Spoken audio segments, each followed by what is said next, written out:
बिस्मिल्लाहिर्रहमानिर्रहीम। अस्सलाम वालेकुम। दी डॉक्टर शो के एक और प्रोग्राम के साथ खुशामदीद। आज का प्रोग्राम इस लिहाज से मुनफरिद है कि पिछले प्रोग्राम्स में हम सिर्फ डॉक्टर्स यानी MBBS, FCPS, FRCP डॉक्टर्स से बात करते थे, लेकिन आज हम PhD डॉक्टर से बात करें और वो भी प्रोफेसर ऑफ नर्सिंग से बात कर रहे हैं। नर्सिंग का शोबा दिन ब दिन तरक्की करता जा रहा है।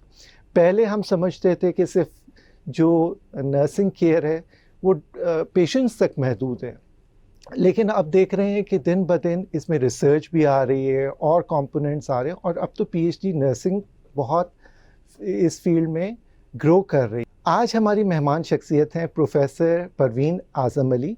आप प्रोफेसर ऑफ नर्सिंग हैं और साथ ही आप professor of gender based violence हैं यूनिवर्सिटी ऑफ शेफील्ड UK में, और आपका वसी तजर्बा है नर्सिंग के शोबे में।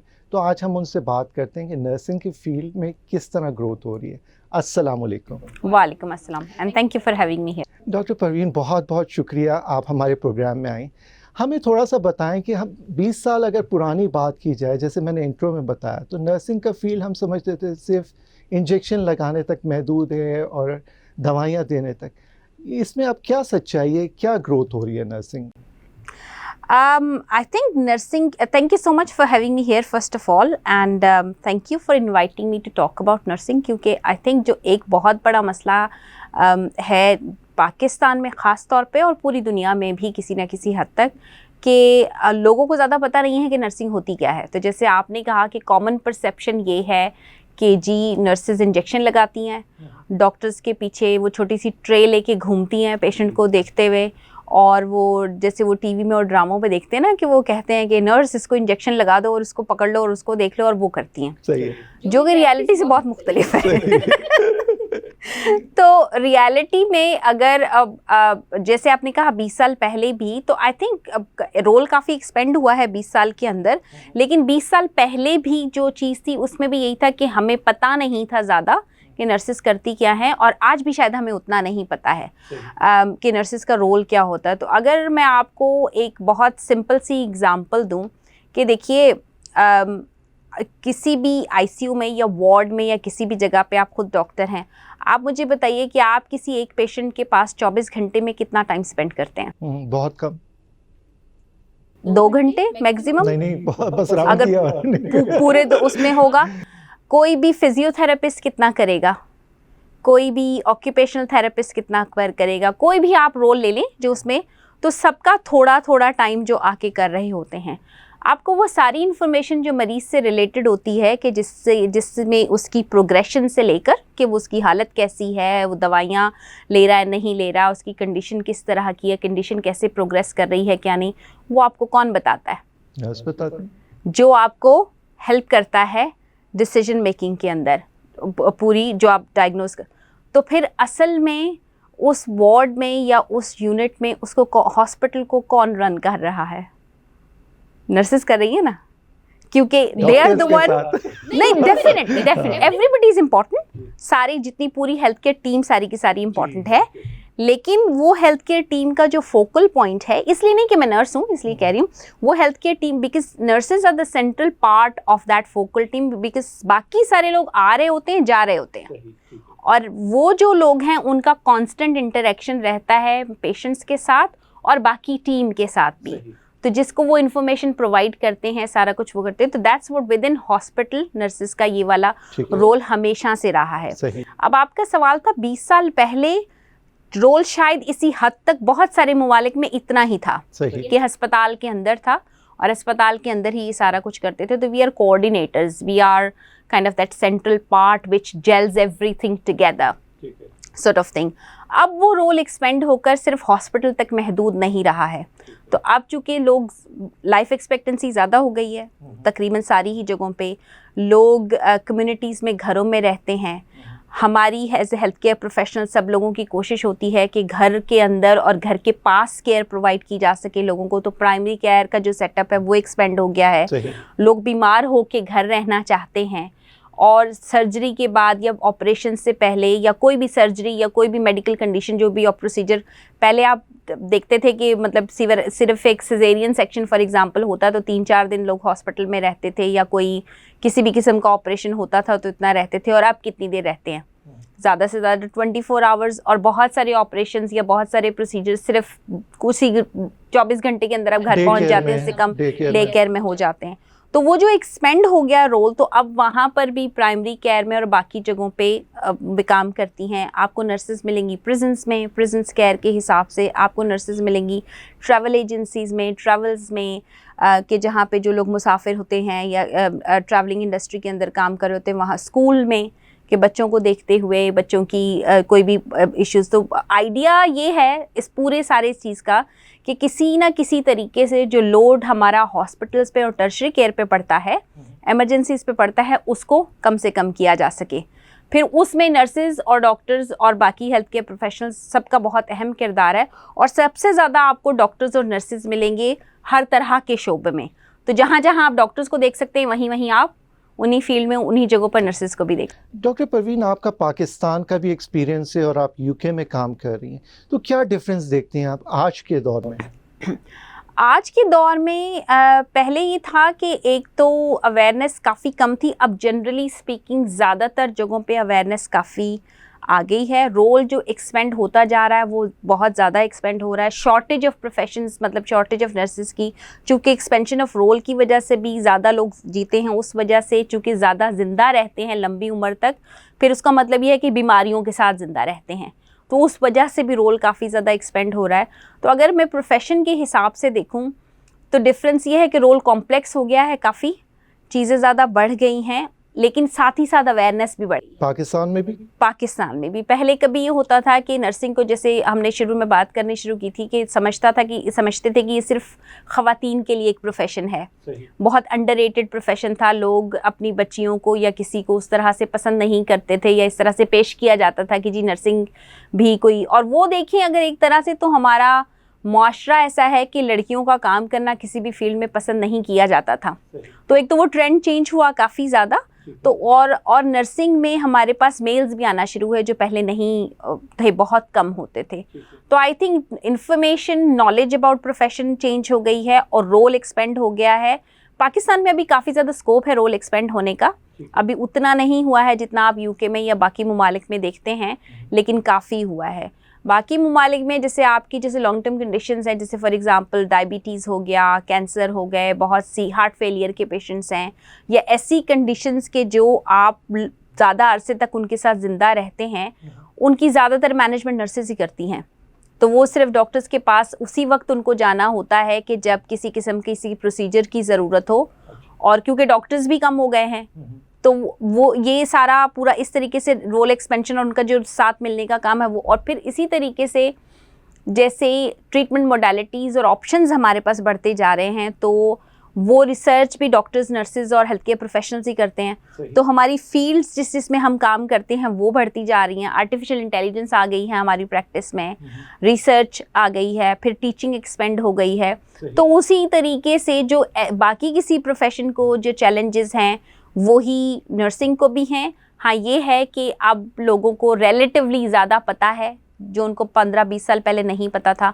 अब मेरे ख्याल में थोड़ी सी अवेयरनेस ज़्यादा हुई है, लेकिन अभी भी बहुत नहीं मालूम अभी भी कि क्या नर्सिस का रोल एक्चुअली क्या है और नर्सिस क्या करते हैं। आपने पीएचडी नर्सिंग की है, तो हम तो समझते थे कि सिर्फ नर्सिंग में जो है एमएससी तक होता है, लेकिन ये पीएचडी लेवल तक किस तरह जा सकते हैं? हमारी जो नर्सेज देख रहे हैं ये प्रोग्राम, तो आप बताएं कि किस तरह इस फील्ड में ग्रो किया जा सकता है? इस वक्त इवन पाकिस्तान के अंदर 3 इंस्टीट्यूशन तो डेफिनेटली पीएचडीज करवा रहे हैं। अच्छा। और उसके अलावा expand, so for example Khyber medical university करवाती है, शिफा इंटरनेशनल जो है वो करवाते हैं, उसके इस्लामाबाद में आगा खान यूनिवर्सिटी करवाती है, और कुछ दूसरे इंस्टीट्यूशंस भी आहिस्ता आहिस्ता इस तरफ आ रहे हैं। और बाहर के ममालिक में तो काफ़ी टाइम से हो रहा है, जैसे अमेरिका में और यूके में पीएचडी होती है, और उसके अलावा एक और पीएचडी की ही लेवल का कोर्स है जिसको कहते हैं DNP, doctor of nursing practice. So it's kind of, जैसे मेडिसिन में एमडी होता है, उसी तरह से तो ये this is more for professionals कि जो प्रैक्टिस में रह के काम करना चाहते हैं और प्रैक्टिस वाइज इम्प्रूव करना चाहते हैं, उनके लिए छोटा मॉड्यूलर बेसिस पे होता है और रिसर्च का कंपोनेंट थोड़ा सा छोटा होता है डीएनपी के अंदर। और पीएचडी जहाँ होती है तो जैसे उसमें रिसर्च का कंपोनेंट यूजुअली 3 से 4 साल का जो आपका पूरा प्रोग्राम है वो होता ही रिसर्च का है, and then you work as a researcher alongside other teams. उसकी ज़रूरत इसलिए भी पड़ी है कि देखिए इस वक्त पूरी दुनिया सस्टेनेबल डेवलपमेंट गोल्स की तरफ जा रही है, और अगर हम उस जितने सारे गोल्स हैं उसको हम देखें तो पहले तो हम ये देखते हैं कि किसी एक शोबे से वो गोल्स मीट नहीं हो सकते। ठीक है। तो पहले तो ऐसा था ना कि जी सिर्फ डॉक्टर्स सिर्फ दवाइयाँ और उसके हिसाब से रहते थे, बाकी अगर कोई इंजीनियर्स हैं तो वो सिर्फ अपनी प्रोडक्ट बनाते थे। अब हमने ये रियलाइज़ कर लिया है कि अगर आपने प्रॉब्लम्स के सॉल्यूशंस निकालने हैं तो आपको ये मुख्तलिफ लोग एक साथ लाने होंगे एक जगह पर। जैसे अगर कोविड-19 की एग्जांपल लें तो एक टाइम था कि जहाँ पे सैनिटाइज़र कम हो गए थे, और जैसे पाकिस्तान जैसे मुल्क में ये नहीं था पता कि जी वेंटिलेटर्स कम हैं, तो अब इसको तो हम डॉक्टर्स को, नर्सेस को, इंजीनियर्स को, सब लोगों को लेकर, और हर किसी की जो नॉलेज थी उससे वो चीज़ें जगह जगह भी बनने लगी और चीज़ें सारी ठीक हुई। तो उस तरह से जब आप पीएचडी मुख्तलिफ शोबों में करते हैं तो then all these people from various different disciplines they come together to work and find solutions, जो कि एक ज़्यादा अच्छा बेहतर हल है। और अगर हम चाहें सस्टेनेबल डेवलपमेंट गोल्स को मीट करना, जो कि हमारी एक पाकिस्तान की एक कमिटमेंट है, so that's how it's going to help. So ये बहुत एक अजीब सा सवाल मैं पूछ रहा हूँ कि पीएचडी करने के बाद आप पेशेंट केयर में यानी फिजिकली भी इन्वॉल्व होते हैं या सिर्फ पढ़ाते हैं? डिपेंड करता है आपके रोल पे। जैसे जिस हॉस्पिटल में मैं काम करती हूँ, जैसे डोंकास्टन बासेट लॉ टीचिंग हॉस्पिटल्स में, मेरा जो रोल है वो है कि नर्सेज, मिडवाइफ्स, एएचपीज़ और डॉक्टर्स के अंदर रिसर्च कैपेसिटी को बढ़ाना, तो कि रिसर्च को समझना, देखना, पढ़ना, तो मेरा वो काम है जो मैं करवाती हूँ। तो मैं खुद प्रैक्टिस नहीं करती, लेकिन जो मेरे जितने लोगों को मैं सपोर्ट करती हूँ वो प्रैक्टिस कर रहे होते हैं प्रैक्टिस के अंदर। इसके अलावा बहुत सारे लोग ऐसे हैं, ऐसी नर्सेज हैं कि जिन्होंने पीएचडी की होती है and they are also working as nurse consultants, तो उनके पास अपना पेशेंट लोड है। तो जैसे फॉर एग्जांपल अगर आप नर्स कंसल्टेंट हैं कैंसर की फील्ड में, या रेस्पिरेटरी मेडिसिन के, या हार्ट फेलियर कंसल्टेंट हैं, डिपेंडिंग ऑन किस जगह पर हैं, तो वो अपना क्लिनिक्स रन करते हैं, अपने पेशेंट्स का पूरा वो देखते हैं, और जो अपना रिसर्च है वो भी कर रहे होते हैं। तो इट ऑल डिपेंड्स कि आपका रोल क्या है। और ऐसे ही है जैसे मेडिसिन में सारे डॉक्टर सिर्फ क्लिनिकल प्रैक्टिस तो नहीं कर रहे होते ना, तो कुछ जो है मैनेजमेंट में भी होते हैं, कुछ क्लिनिकल एरियाज में होते हैं, कुछ का काम किसी और तरह से होता है। तो same is true here as well. और जैसे जैसे हेल्थ एक्सपेंड कर रही है, मेरे ख्याल में रोल्स काफ़ी मर्ज होते जा रहे हैं। और ये जो क्रॉनिक डिजीज़ेस जैसे आपने बताया, तो हॉस्पिटल के अलावा आपने बताया कि घर पे भी मैनेजमेंट की जा सकती है, और नर्सिंग यानी फिर वो होम केयर उसमें इन्वॉल्व होती हैं नर्सेज, या वो फिर हॉस्पिटल में भी प्रैक्टिस करती हैं? डिपेंड करता है, दोनों तरह की चीज़ें हैं। तो जैसे फॉर एग्जांपल आपके पास अगर आप वेस्ट में देखें तो आपके पास होंगी हार्ट फेलियर नर्सेज, या आपकी अपनी फील्ड से बात डायबिटिक नर्स स्पेशलिस्ट जो होती हैं। तो जैसे आपने एक दफ़ा पेशेंट्स को मेडिसिन और सारी आपने चीज़ें दे दी उनको, अब आप क्या करते हैं कि आपने रेगुलरली उनको बुलाना होता है हर महीने में, या जितना भी आप इंटरवल देखें, और फिर आपने देखना होता है कि उनकी इंसुलिन या उनकी मेडिसिन सही चल रही है, उनके बाकी के चेक्स जो हैं वो ठीक कर रहे हैं। तो बजाय इसके कि वो आपके पास आएँ, आपने एक नर्स को जो कि मास्टर्स लेवल पे या जिस भी क्वालिफिकेशन के साथ स्पेसिफिक कोर्सेज किए हुए होंगे उसी डिज़ीज़ के अंदर, they can manage the way you are managing them. तो वो आपका जो वर्कलोड है, क्योंकि वो रूटीन का काम कर रहे हैं, तो वो उनके पास चला जाता है। तो वो उसी तरह से उनके क्लिनिक्स होते हैं जिस पे क्लिनिक्स कर सकते हैं। जो बहुत फ्रेल पेशेंट्स हैं, जो घर पे रह रहे होते हैं, जो अब नहीं जा सकते, बाज़-औक़ात उनको ले जाके घरों में भी लोग देखते हैं। तो इट ऑल डिपेंड्स के कहाँ पे आप किस तरह से कौन सी नीड है पेशेंट्स की, और आप क्या। लेकिन ज़्यादातर लॉन्ग टर्म कंडीशन मैनेजमेंट में ये कि वो दवाई ठीक खा रहे हैं, मेडिकेशन एडहेरेंस ठीक है, सिम्टम्स मैनेजमेंट सारी ठीक है, सपोर्ट जो देनी है, रेफरल्स जो करने हैं दूसरी एजेंसीज़ के साथ, और working along side with the specialist, with the medical professional, वो फिर कोलैबोरेटिवली काम करते हैं। तो मेक श्योर करते हैं कि इनकी जो पूरी टीम है वो एक साथ में, जो एक बड़ा पेशेंट लोड है आपके पास, लेट्स सपोज 1000 पेशेंट्स हैं एक ही कंडीशन के साथ, तो आप अकेले तो नहीं कर सकते ना, तो वो 3-4 लोग मिलके फिर उस तरह से डिवाइड कर लेते। आपकी बातों से अंदाज़ा हुआ कि वेस्टर्न मॉडल आप उसके बारे में ज़्यादा बात कर रहे हैं। पाकिस्तान में अभी भी काफ़ी उसका यानी आप कहें कि स्कोप काफ़ी ज़्यादा है कि उसमें हम इम्प्रूवमेंट कर सकते हैं। वो क्या इम्प्रूवमेंट्स हैं? आपने पाकिस्तान में भी काम किया है। पाकिस्तान में एक तो ये कि हमारे पास जो ये सारे मॉडल्स अगर कहीं हैं तो वो बहुत थोड़ी हद तक हैं, तो बहुत ज़्यादा उनकी एक्सपेंशन नहीं हुई भी। जहाँ पे हमारे पास ज़रूरत है, जैसे रूरल एरियाज़ में आपके पास बहुत से जगह ऐसी हैं कि जहाँ पे आपको डॉक्टर्स नर्स कोई भी नहीं मिलता किसी भी तरह से।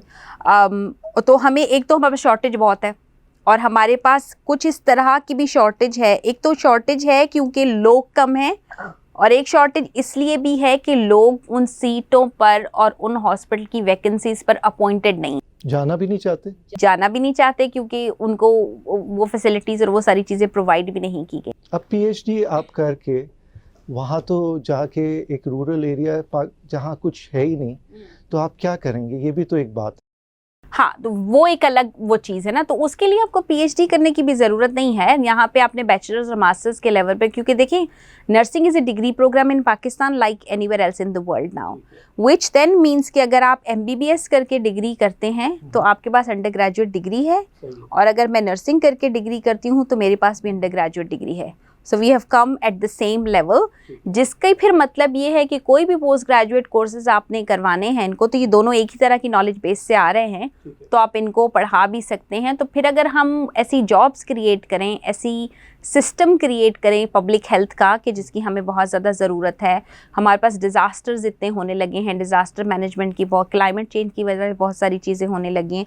तो अगर हम वो रोल्स क्रिएट करके सस्टेन करें तो आपकी ये जो वर्क फोर्स है आप उसको मुख्तलिफ जगह पे तैनात कर सकते हैं, जो कि हमारे पास अभी नर्स लेड क्लिनिक्स का या इवन डॉक्टर लेड क्लिनिक्स का भी, मतलब जो डॉक्टर लेड क्लिनिक्स भी जहाँ पर होते हैं वो प्राइवेट प्रैक्टिसेस है ना, कोई गवर्नमेंट का स्ट्रक्चर तो नहीं है एज सच, तो वो इस्टेब्लिश करने का बहुत बड़ा स्कोप है। कुछ हॉस्पिटल्स करवाते हैं, कुछ जैसे जो AKU है या दूसरे में नर्स लेड सर्विसेज चलती हैं। फॉर एग्जांपल शौकत खाना में नर्स लेड सर्विसेज चलती हैं, शिफा में चलती हैं, इसी तरह से आर्म फोर्सेस के कुछ हॉस्पिटल्स में चलते हैं। तो कहीं कहीं मॉडल्स हैं मौजूद, लेकिन हमें उनको एक्सपेंड करने की ज़रूरत है ताकि हम अपने लोगों की जो ज़रूरत है उसको पूरा कर सकें। और लॉन्ग टर्म कंडीशंस की तो हमारे पास फ़िलहाल कोई कॉन्सेप्ट नहीं है।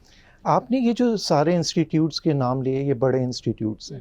आजकल नर्सिंग का शोबा जो है काफ़ी छोटे इंस्टीट्यूट्स भी करा रहे हैं, और उनकी नर्सिंग लेवल वो नहीं है जो कि AKU या शिफा की है। आप इससे एग्री करते हैं? देखिए, करिकुलम सेम फॉलो किया जाता है। ये ऐसा ही है कि जैसे आप किस बोर्ड से इंटर करते हैं, ये किस बोर्ड से मेडिसिन पढ़ते हैं, या कहाँ से आपने इंजीनियरिंग किया, तो आप देखेंगे कि हर किसी इंस्टीट्यूशन की रेपुटेशन फ़र्क है। लेकिन जो करिकुलम है हायर एजुकेशन कमीशन का, और उसके बाद जिस यूनिवर्सिटी के थ्रू वो हो, क्योंकि जो कॉलेजेस हैं, ये मॉडल ऐसे ही बना हुआ है कि जैसे आपके पास बहुत सारे मेडिकल कॉलेज, फार्मास्यूटिकल कॉलेज और फिजियोथेरेपी के मुख्तलिफ कॉलेजेस बन गए हैं जो यूनिवर्सिटी के साथ एफिलिएटेड होते हैं। एग्ज़ाम यूनिवर्सिटीज़ लेती हैं, लेकिन बाकी जो उनकी टीचिंग रनिंग जो है वो उन इंस्टीट्यूशंस के अंदर हो रही होती है। तो वो सब के सब सेम करिकुलम फॉलो करते हैं, एग्ज़ाम सेम करिकुलम होता है। अब वहाँ टीचिंग एंड लर्निंग प्रैक्टिसेस कैसी इस्तेमाल की जाती हैं, लोग कितना अच्छा पढ़ते हैं और कितनी क्वालिटी वो बनती है, वो बहुत डिफरेंट है। तो मेरे ख्याल में उसमें इम्प्रूवमेंट लाई जाती है। पाकिस्तान की नर्सेस का बाहर क्या कॉन्सेप्ट है? हार्ड वर्किंग है? बाहर के लोग कैसे देखते हैं पाकिस्तान की नर्सेस को? Again it's very individual.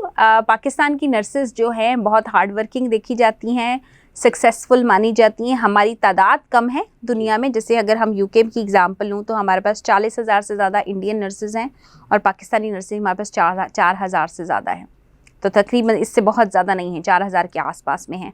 लेकिन ये कि हम उसमें अपना, अगर मैं सिर्फ अपनी ही एग्ज़ाम्पल मैं आपको देती हूँ, तो I am the first female professor, and it's not only in nursing but first female Pakistani professor in any field अच्छा, माशाल्लाह, in the UK. So that includes कोई भी आप फील्ड उठा लें, इंजीनियरिंग से लेकर किसी क्यूज तक भी आप देख रहे हैं. So I was the first ever one.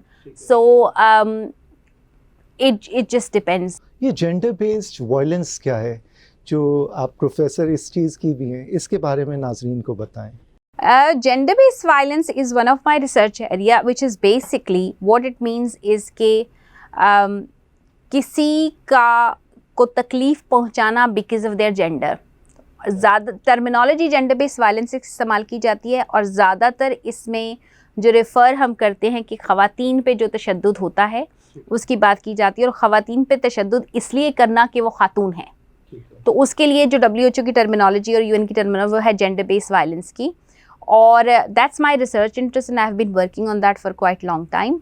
और अब आप कहेंगे कि जी मर्दों पे भी तो तशद्दुद होता है, सवाल था क्योंकि जो कि बिल्कुल होता है और इसमें कोई शक की बात नहीं है कि नहीं होता। लेकिन आप अगर जितना एविडेंस देखें पूरी दुनिया में से, तो ख़वातीन पर जो तशद्दुद होता है, एक तो नंबर ज़्यादा है ख़वातीन जो कि 33% विमेन ऑन एवरेज पूरी दुनिया में वो तशद्दुद का शिकार होती हैं, और उन तो ये हो गया हर 3 में से 1 खातून, ठीक है। और वो ज़्यादातर तशद्दुद का जो शिकार होती हैं वो होती हैं अपने किसी जानने वाले मर्द से। तो ज़्यादातर उनके हस्बैंड्स या पार्टनर्स जो जिस उस पे हस्बैंड्स जो हैं, और उसके अलावा बाकी के फैमिली मेम्बर्स।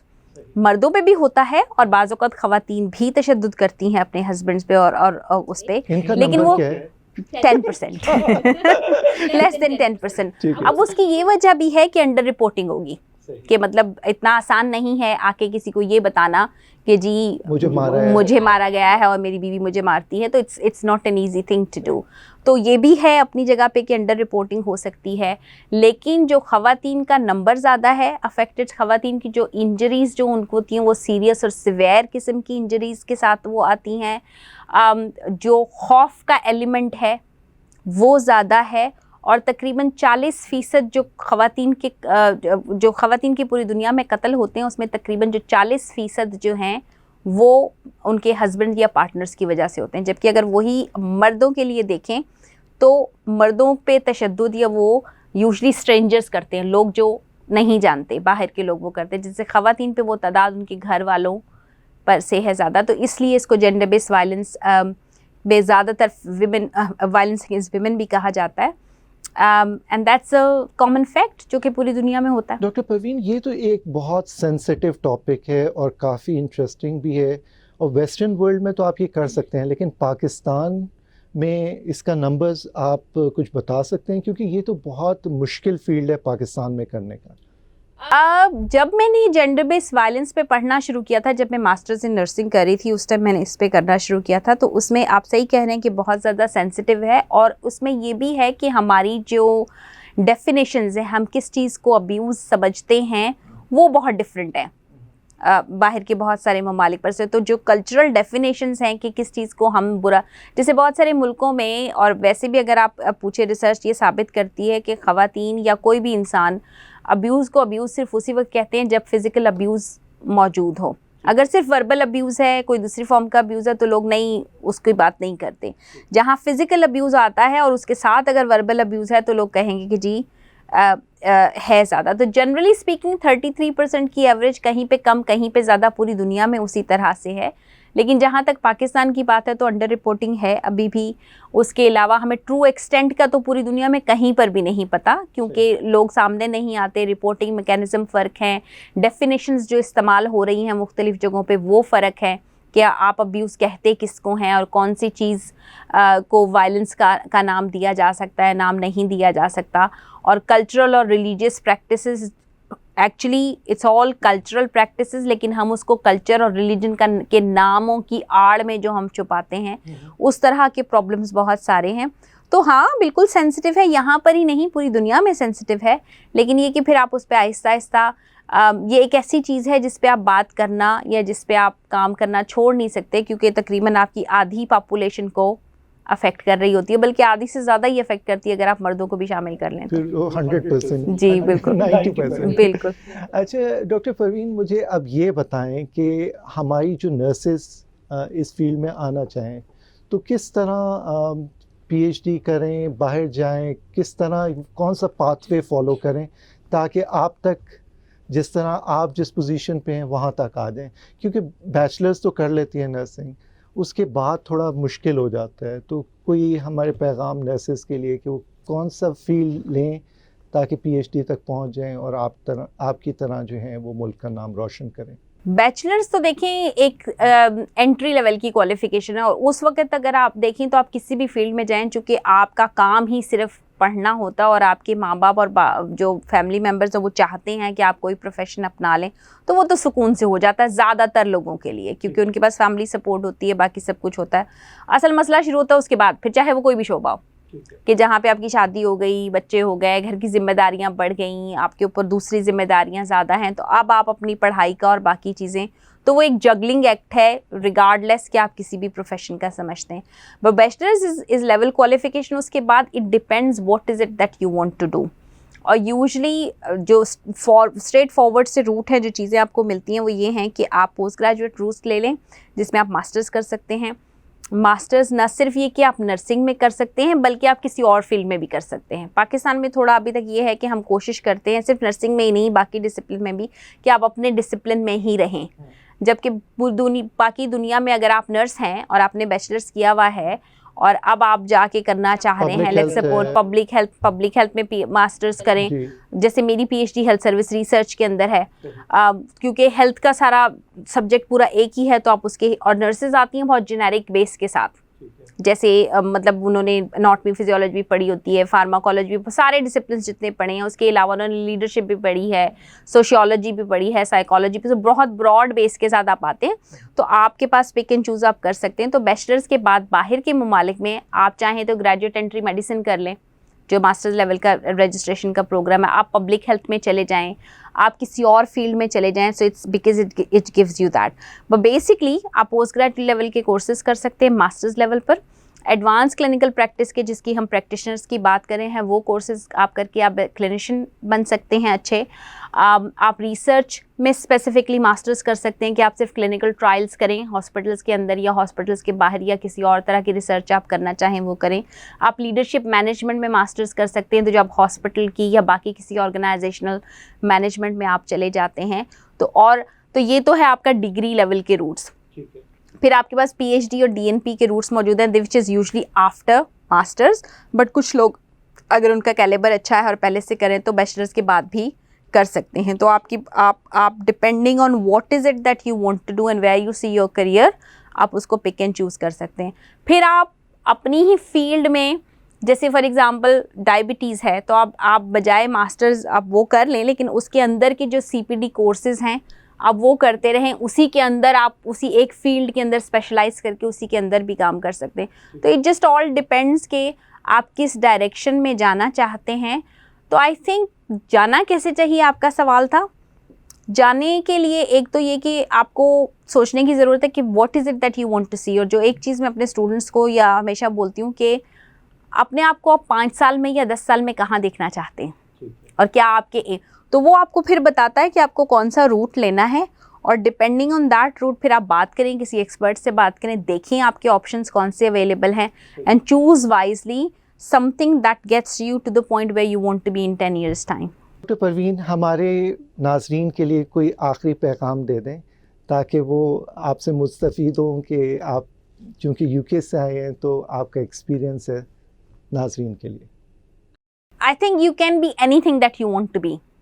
तो अगर आप किसी भी चीज़ पर अपना दिमाग बना लें या अपना इरादा बांध लें कि मुझे ये करना है, आप कुछ भी कर सकते हैं। And I think it's the clarity of the thought which matters.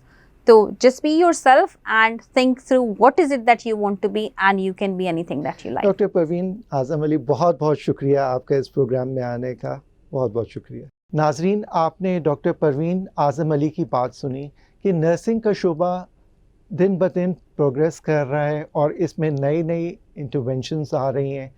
पहले बैचलर्स, फिर मास्टर्स और पीएचडी करने के बाद आप मुख्तलिफ़ फील्ड्स ले सकते हैं और नर्सिंग में बहुत ग्रो कर सकते हैं। हमारे नेक्स्ट प्रोग्राम तक के लिए अल्लाह हाफ़िज़।